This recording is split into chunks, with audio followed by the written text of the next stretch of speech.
Keith's been here now for the past week, since Monday. We've had a lot of fun. It's been very busy, as you can imagine. And you know, we've been walking through and talking about the work, and you really refer to yourself as an installation artist. So as you can see, there are many different mediums that he's using to generate his ideas. And there's an underlying research practice and a conceptual approach. So we're basically sitting within Keith's immersive world, and it's all been developed basically in the last 4 years, but really the conceiving and the research of that came about within the last 7 years. And also very conceived for this space. So using our high ceilings and our high walls, which is hard for some artists. Other artists are just like, can't wait to be able to hang things from the ceiling. And scale is really important to your work. So there's all of these different parts that make up the larger installation. So I thought I would start with the macro, and then we can get into the details, into the micro. So during that time, so about like 2021 to 2025, you're making this work in the context of and in response to an unprecedented global pandemic and increasing effects of the climate emergency. So maybe you can start by giving us kind of a sense of the overarching ideas that you were thinking through. Yeah, we all lived through it, and I feel like I have to say I feel very privileged to be here in a place exhibiting after that wonderful song, the prayer. And we've come a long way from the pandemic, from being isolated, from not having the connections we once did. And I started channeling that into usually how I start an exhibit is drawing. Drawing becomes the engine that drives everything. And then I slowly build to coming up with sort of one sculptural gesture that'll sum up my relationship to my research. And usually my research finds me. So it was a previous project, all these trips out to Pavilion Lake, and I kept seeing these wild horses. I started thinking about, well, what happened during that period after the pandemic, with the first pandemic. And interestingly enough, there was a very big interest in the occult, the paranormal. And you're talking about 1918. 1918, yes. The first pandemic. There's been many before, but the ones within our epochal time. And there has been this rise in pop culture and interest in the paranormal, coming up on multiple facets, and that became the vehicle. Is I continue to make films, and I sometimes go genre specific. I've made a Western, I've dabbled with sci-fi. Okay, I'm going to do a paranormal and unpack this period after the pandemic and use that as a vehicle to show how things have really changed between rural spaces and urban spaces. And as an artist, I find I'm in a really challenging liminal space because I'm not a city person, but that's sort of where there's been a vehicle of lots of opportunities, and I've constantly been intersectionally between rural and urban spaces, and that's where I started thinking about, staircases. That became this vehicle to unpack that sort of space.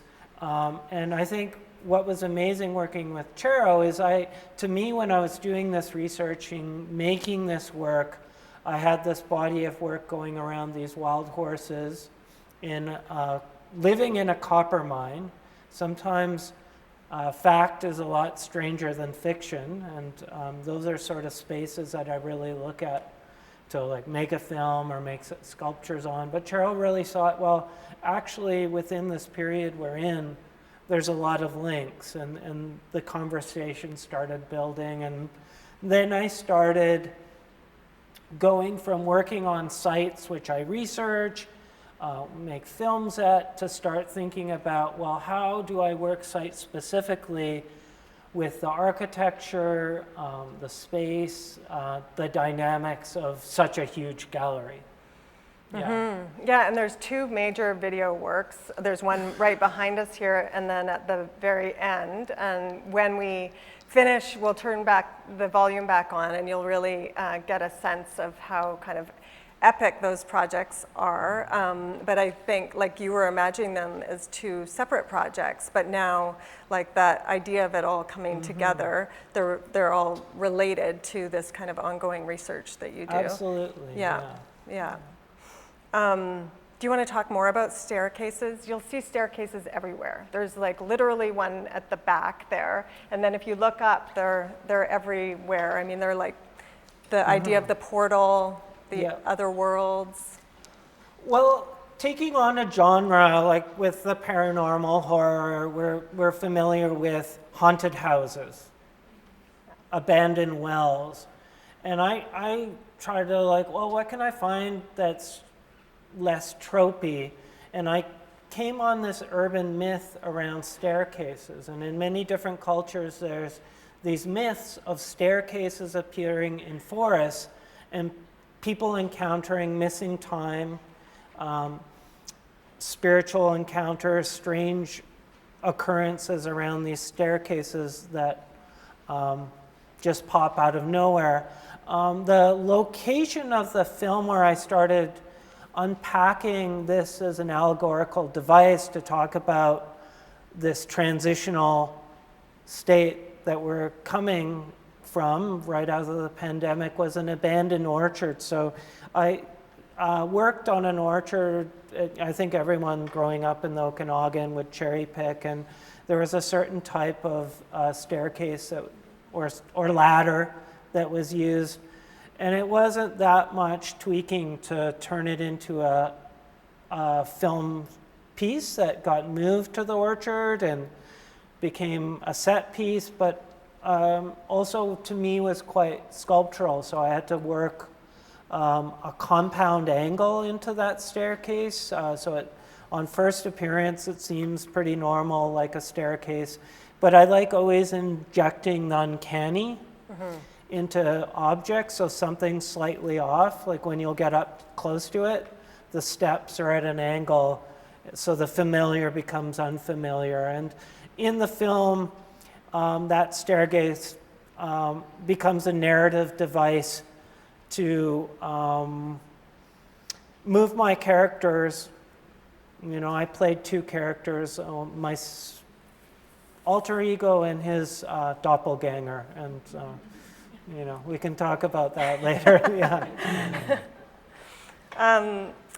So some of the locations, like in past works, you've been really heavily researched Robert Smithson's Spiral Jetty, which is in Utah.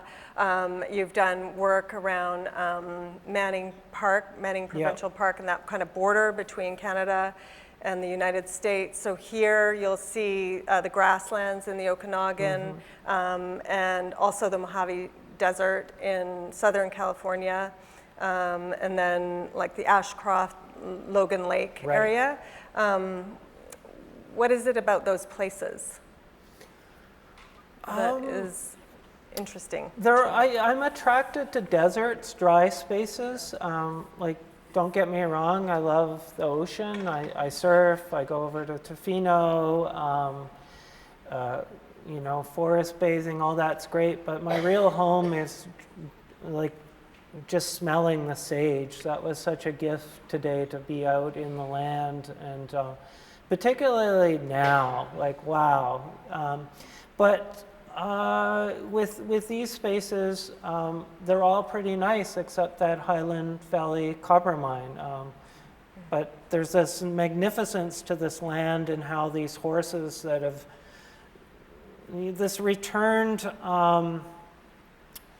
native species. So there used to be Yukon horses living in North America, where they moved across from North America, across Beringia in the Ice Age, and through colonization they came back. But that really fascinated me, this area of ecological extraction and these monstrous tailing ponds, there's these magnificent creatures subsisting, surviving, thriving, and they became these sort of markers for climate change, which is a carryover from the previous project where my character lived and sort of occupied a fire tower at Holdover Peak, which is an interstitial space right on the border of the Canada-US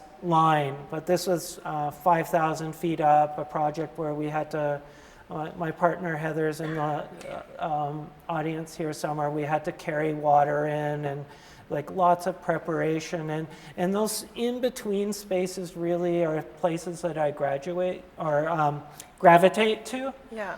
As a teaser to a talk me and Donald Lawrence are going to be doing, I had the privilege to teach at Thompson River University for 1 year, and while I was here in Kamloops, I was making a film based on what is referred to as the Eye of Jupiter within science fiction culture when Hollywood North was really doing a lot of work in Kamloops. It was a set location in the Hoodoos for a science fiction film, and I started running with portals, and my character, Etan Karasable, finds a portal to Robert Smithson's iconic spiral jetty, which kind of doesn't leave me. There's a bit of that in the gesture of these horses running down the gallery, moving into that space. Water, too, right? And the lack of, is that part of your interest in the wild horses?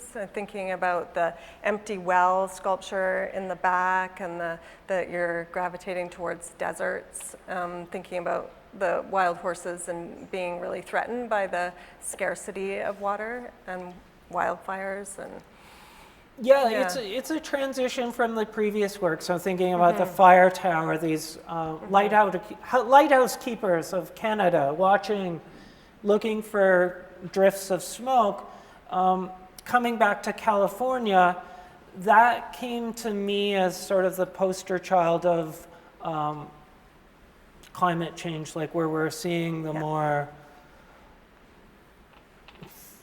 fire tornadoes, things like that. Like I've grew up with fire, growing up in the Okanagan. My parents' house was almost taken from the West Kelowna wildfire, and that was sort of the transition in unpacking climate change, which we're existing within now as a hyper object. It's so big that we can't point to this is what climate change is.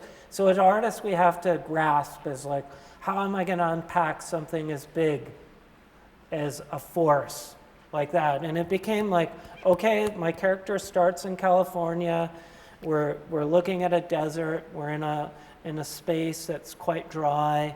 The character starts becoming obsessed, and this horse has become a vehicle for some sort of growth with this character that I built up as well.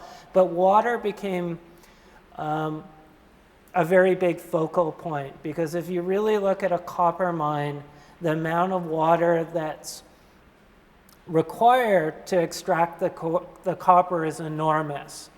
And the horses are quite interesting because they're doing quite well, but I play a lot with time. Like there's this pseudo nature documentary, National Geographic narration going on with the film that's over here, but I always mess around with time, that there's almost as if this is taking place in the future. So I did a lot of cheating with locations where some shots were taken at Highland Valley Mine, but then I would insert shots from hotter locations in the Okanagan in different periods to show, well, this is where we're going. Even in the high elevation, water's going to get more scarce. And I think that becomes something to be mindful also of, Big Brother watching on the other side of the the borderline of a resource we have. Water is life, and it's a vehicle that, and most importantly, something we can't take for granted. Yeah, I mentioned the sculpture in the back corner there, that it's an empty bowl that was a site that you also see in this video, where you see Keith's character skating in the bowl that was previously a nudist colony. So it's kind of like imagined as a utopia, and that was their pool that's now empty. That would have taken a lot of water to keep that going. Yes. Yeah, it seemed like this oxymoron, this, like, it's a massive pool too. Probably one of the biggest pool I ever skated, and it was a bit of a, like, okay, I'm gonna do, like, the nude bowl. Start this project, and it has this legend. It's been around forever. Like, professional skateboarders will go out from California, and it was like, okay, I'm turning 50, I'm gonna hit tiles on this bowl, but then starting to realize, like, oh my God, like, this was this utopic hippie space, and on the sort of scale of Vegas, of like water use in Arizona, Tucson, like how ridiculous it was. And that utopic moment of like, let's make a commune here, let's do this. And now, of course, it's ruins. And this subculture has come in and repurposed it for this other activity. And so that kind of became a vehicle where it's, I like to perform like as sort of being my own stuntman, but going beyond that the body can be poetic, and some social sculpture can be worked out through walking, skating,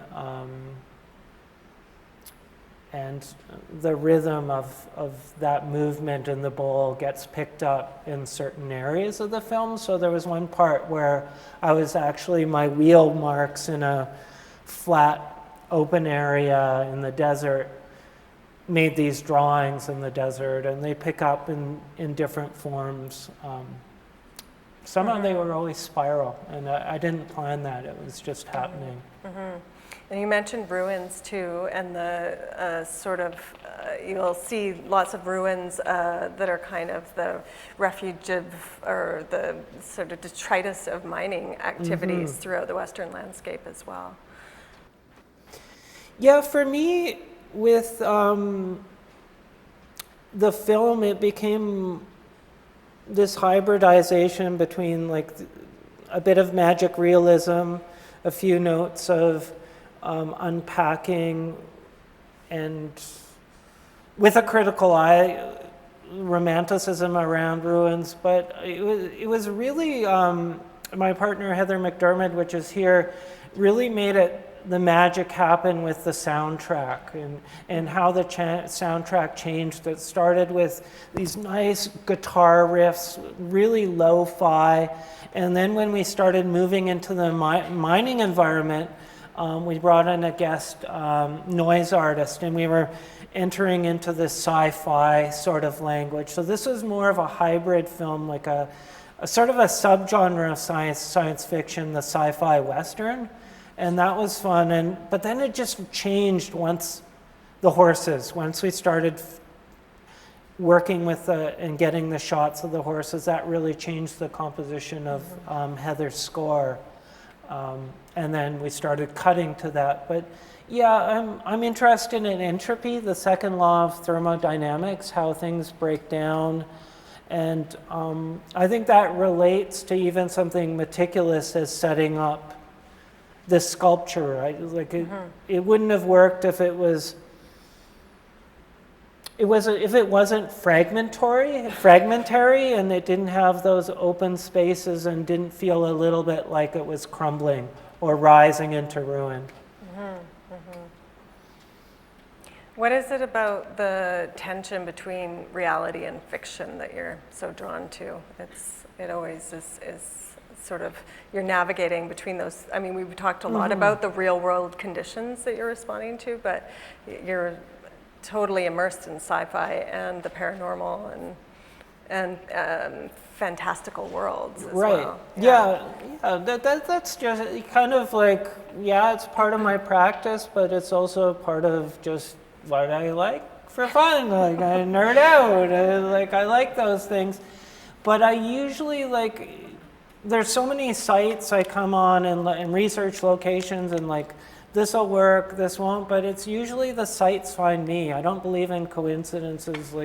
All those trips to Pavilion Lake with a previous project where I was looking at the underwater reefs that exhibited morphological architecture, and NASA and the Canadian Space Agency were looking at these reefs. If they found any sort of stromatolite on Mars, it would have been an analog of these reefs. It's sometimes it's like, oh, wait a second, truth is far more stranger than fiction. And then I don't know, that's kind of how we need to be scientific. To be scientific in looking at huge objects like climate change, you can't be 100% accurate. And that space between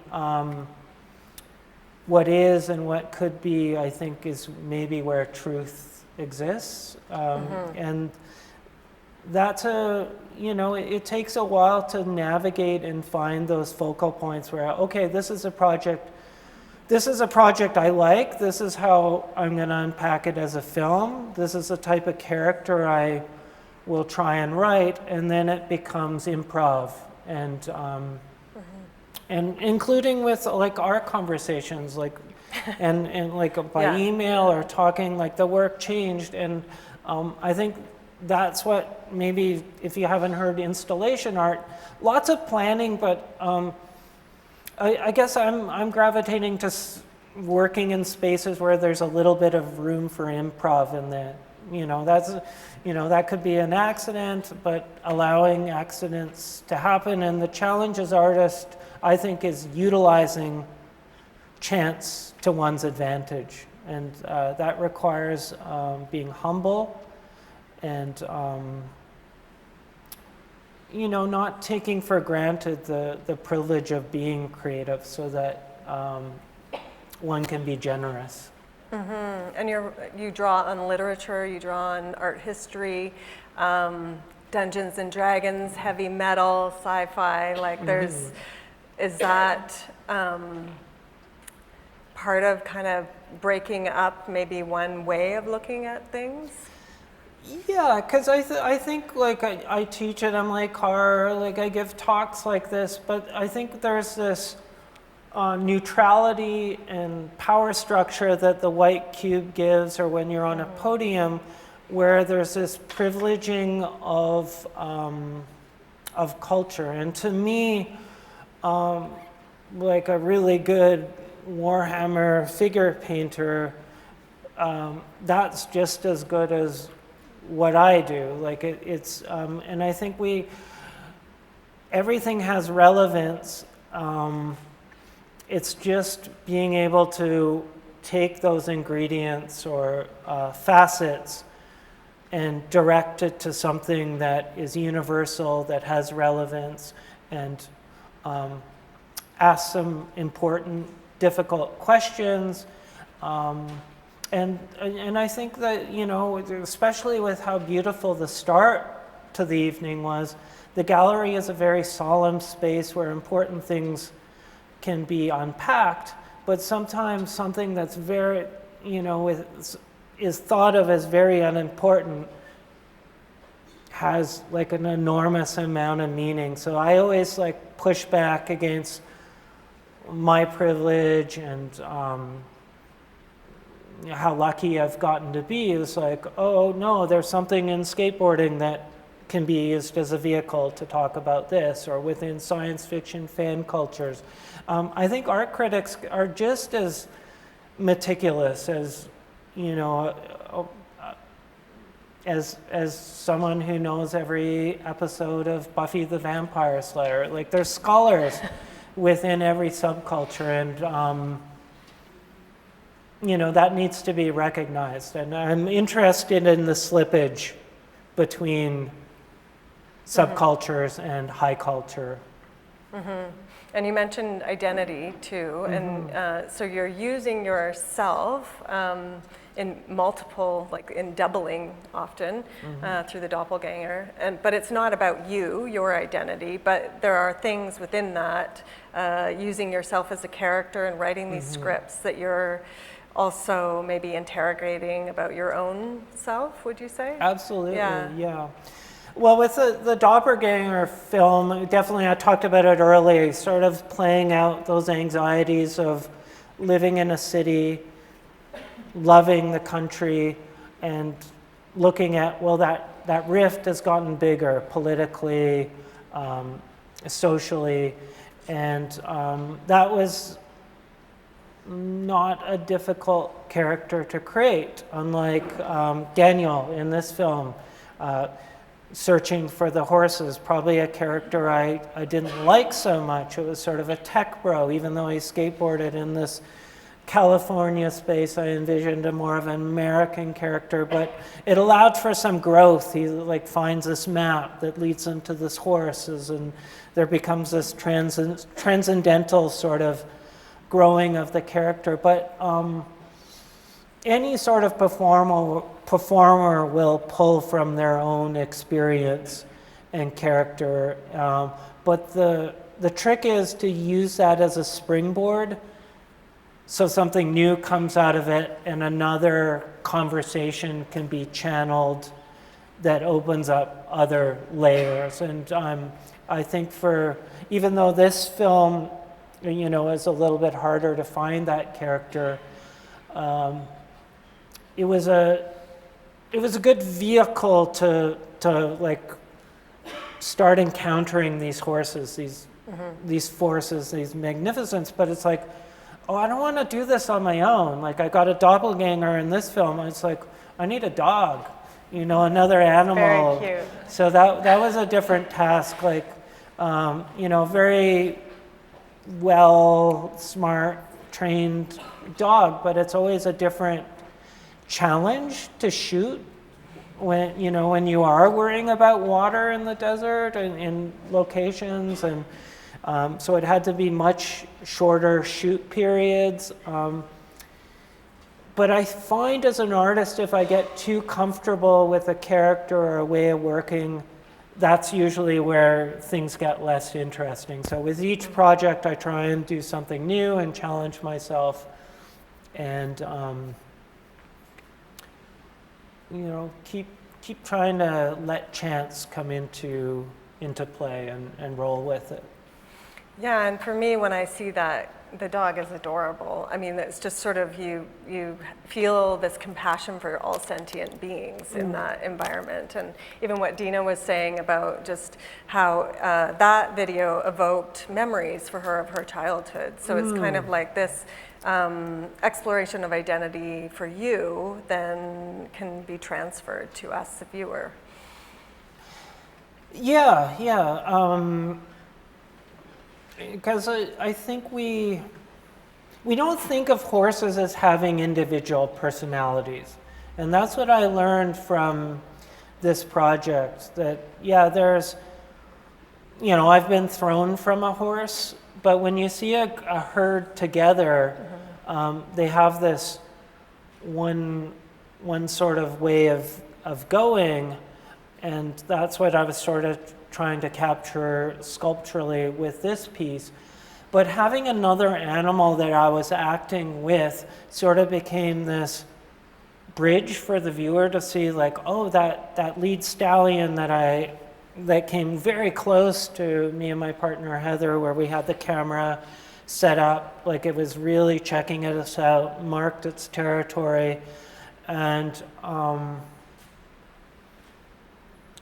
there was some of my character there, some fear I had from a previous film where, again, being my own stunt person, being thrown from a horse, which is way worse than any skateboard fall I've had in my life. But just like, but a moment of beauty, like for myself, like, oh wow, like that first encounter was quite beautiful. And then with the film, it's like, okay, now we're going to speed up the music. Now there's going to be less cuts. You find moments like that, and then you use formal conventions within drawing or cutting a film that plays up those experiences. So there's this dance between using yourself, and once you're in that groove, like, okay, I'm going to run with this more, exaggerate it. And that's the luxury of creating a character or an alter ego, and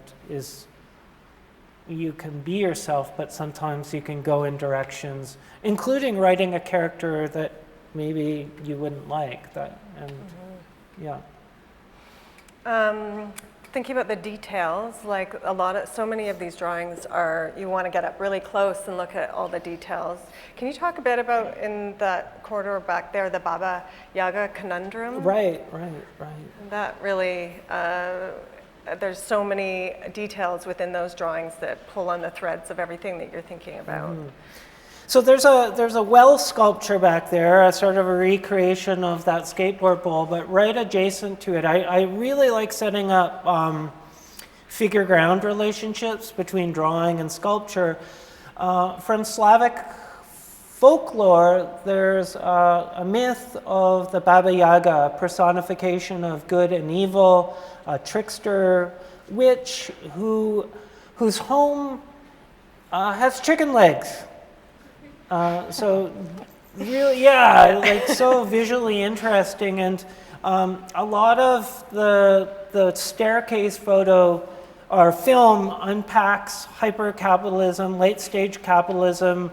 I'm encountering it as an artist living in the city where sort of our second bedroom is the studio, and I'm still making work in my parents' basement, and with staircases, that's the last thing that's left when a building's demolished. That's the tombstone, is a staircase. But to carry it into the paranormal, I was like, oh, well, we're having a lot of nomadism happening on multiple levels. On the large level, climate migration. And that's going to increase, but it's happening to young artists, musicians, having to leave bigger centers because it's just it's too expensive. It's happening here, it's happening in Kelowna, Nanaimo, cities this size. So I started looking in the research, the Baba Yaga, it's like she literally can walk her home wherever she wants to go as an entity. And I started drawing that, working those sculptures into the herd within the horses. There's some Baba Yaga sculpture riding on a pedestal and mortar, like not your normal broomstick, like broomstick in Halloween, like much more fanciful and coming up in lots of aspects of popular culture. So with all the academic books way in the back, if you come into the reading room, there's some Hellboy graphic novels where the Baba Yaga's the adversary, but more of a trickster character, not a typical villain. And that's kind of, we see that in many definitions of what the role of the artist is to be a bit of a trickster, to be a bit of a crow, collecting things and pulling one-liners, taking us out of our comfort zone. But it's not a celebratory thing. Like there is this manifestation of a trickster not in your best interest, and I think we're encountering that with gentrification, globalization, and that sort of became accelerated with the pandemic. So I always have this one sculptural gesture that sums up my relationship to the research, but then I layer, I go out. And especially when you get a space as big as this, there's a bit more room to have stratas like a geological strata you'd see in a mine. And there's a series of paper works that makes up a sculpture called morphological burrows just behind this wall, where you're really playing with drawings and sculpture and that kind of relationship. Creating, again, these worlds where there's architectural structures within that. Go ahead. Yeah, I'm going to get off my seat, because here we started, this is where I started this idea of pushing the drawings into a sculptural language, still kind of formal, but I started using foam core, working with a really good framer that helps it all stay together, but the drawings start coming off the page ever so slightly, working with frames that are more like portholes or portals where one can like look through, or like the binoculars I was looking at to see the horses. And when we go around the corner, I started taking the drawings and like, well, what if they became three-dimensional objects? So it was really tricky to figure out, well, how am I going to get them to stand up? So I started taking some of the tile sets from a very complicated board game that me and Heather play, Shadows of Brimstone, and we had our figures on it, and I'm like, oh yeah, this is the solution, and also little bases that were used for stand-ins, and then like, okay, I'm going to pull from Bruegel and Bosch and all these representations of the underworld, and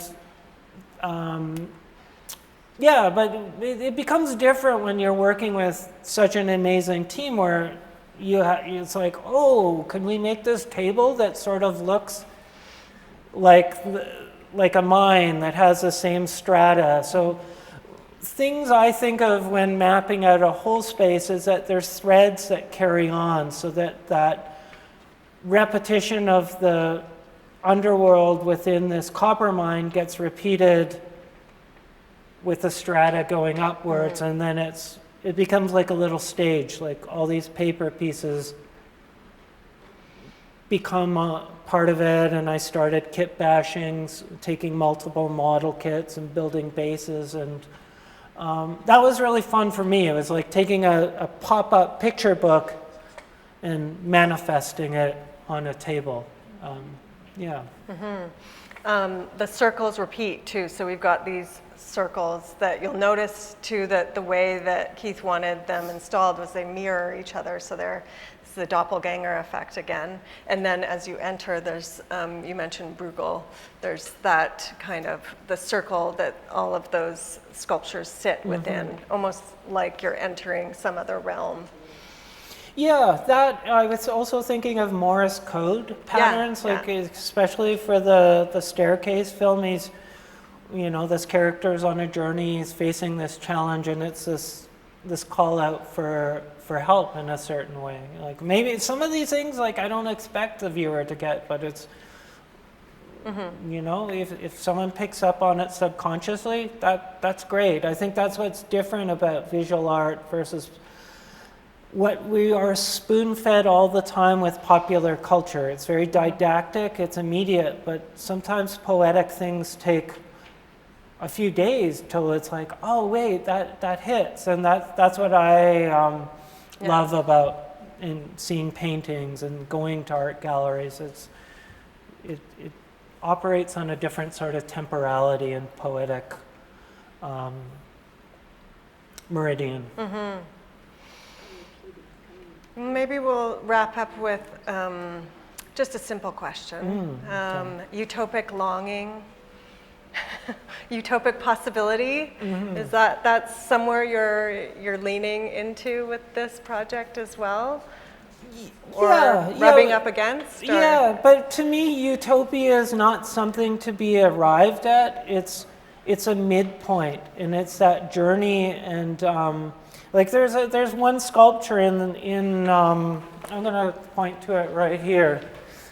It's a recreation of a model of Vladimir Tatlin's monument to the Third International, and this is Russia's equivalent to the Eiffel Tower, and it was going to be 300 feet tall, things moving around it.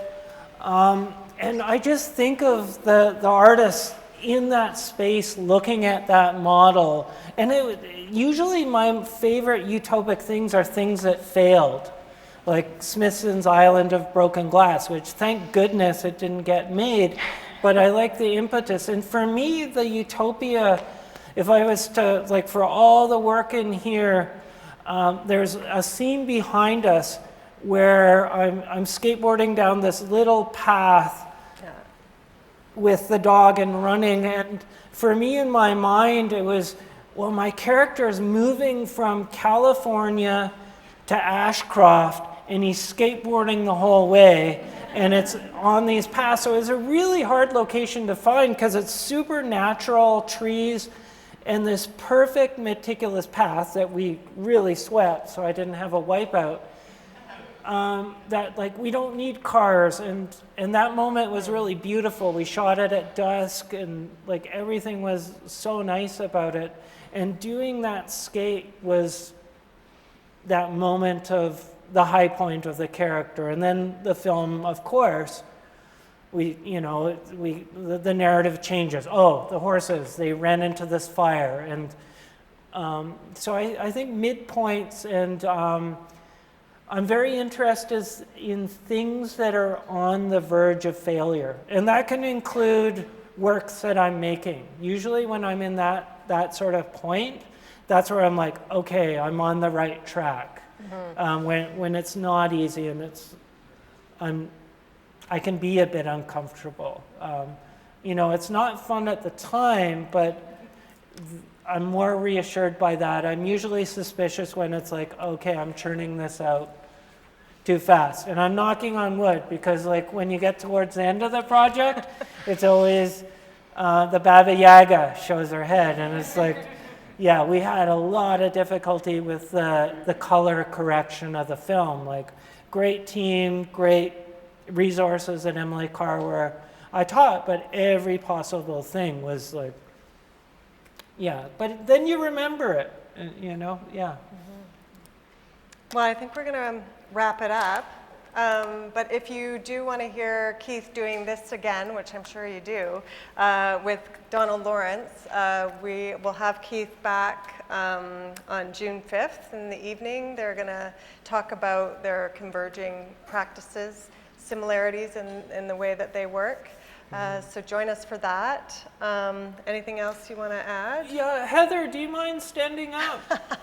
Heather has been essential.